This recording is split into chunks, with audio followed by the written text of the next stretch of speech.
Elementary School sa Kalumpit, Bulacan para sa kanilang library at palikuran. Balikan na natin si Ivan Mayrina. Ivan?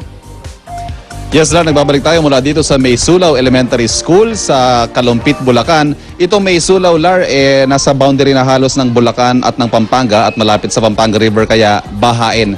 Merong 372 na mag-aaral dito mula kinder hanggang grade 6. May 12 classrooms at 12 teachers din. At tulad nga ng nabanggit mo, Lar, yung kanilang palikuran at library ang ating binigyang pansin sa ating pagbibigay ng serbisyong totoo ngayong umaga. Kumustahin natin kung ano na ang update sa kanilang palikuran. Ito ho, ipapakita namin.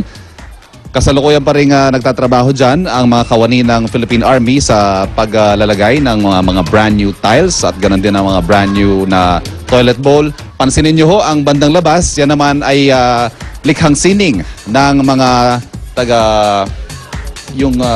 Tribu Diwata. Yan po ang grupo ng mga artist na kita nyo naman. Ang ganda ng kanilang ginawa dyan sa wall papasok ng CR. Sa puntong ito, kukunin natin ang reaksyon ng principal ng May Sulaw Elementary School, si Dr. Rain Blanco. Ano po yung masasabi nyo sa CR? Hindi pa tapos yan, pero nagkakaroon na ng forma. Hindi pa po pala tapos, pero sobrang napawaw na po ako sa galing ng kamay ng mga nag-paint. Yung Tribu Diwata. Tribu Diwata po.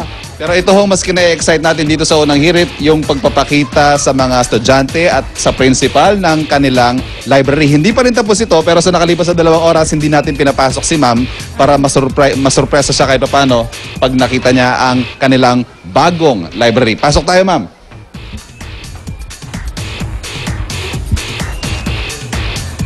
At eto na po. Wow! Ang kanilang library, yan. Likhang sining pa rin ng Tribu Diwata. Nakita nyo man, gaganahan talaga mga bata na pumasok sa library. Meron din mga visual aids tayong nilagay dito. At syempre, ang pinakamahalaga po, ang mga libro. Ito, donation po ito ng unang hirit para sa mga mag-aaral ng May Sulaw Elementary School. Ma'am. Speechless na po yata ako. Sobrang nagagalak po kami. Nagpapasalamat sa tulong, sa biyayang dumating sa amin in a short time. Ito na po, grabe.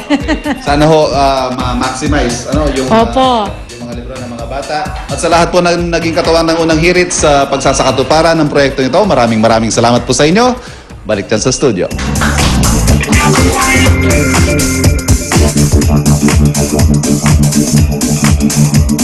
Unang hirit, ang saya-saya. Sa unang hirit, unang hirit, unang hirit. Mangulat ka sa aming sponsors. Unang hirit, Ultra Mega Supermarket, unang-una ka. Balitang lahat. Sa mahigit na 100 taon ng Shell, patuloy pa rin ang pagtuklas nila ng makabagong teknolohiya. Mahigit na 60 taon na nilang partner ang high-performance cars ng Ferrari. Latest product ng Shell ang V-Power Nitro Plus na premium performance fuel. Ito ay reformulated for better engine performance kumpara sa standard fuels.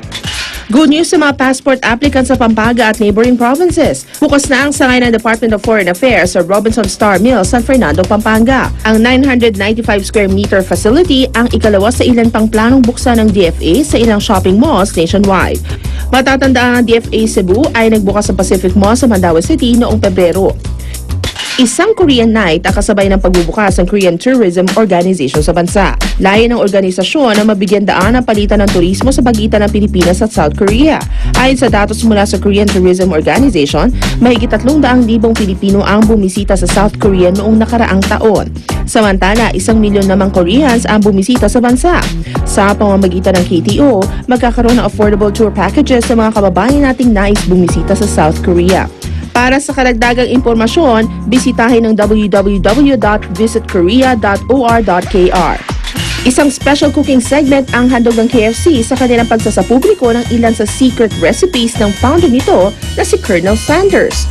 Bila rin ang KFC Original Recipe Bites. Bawat piraso ay gawa sa 100% real chicken at walang extenders. Dagdag good news rin sa mga lovers of their fully loaded meal. May enjoy na ang kanilang original recipe fully loaded meal for an affordable price of 111 pesos. Visit their Facebook page for more info.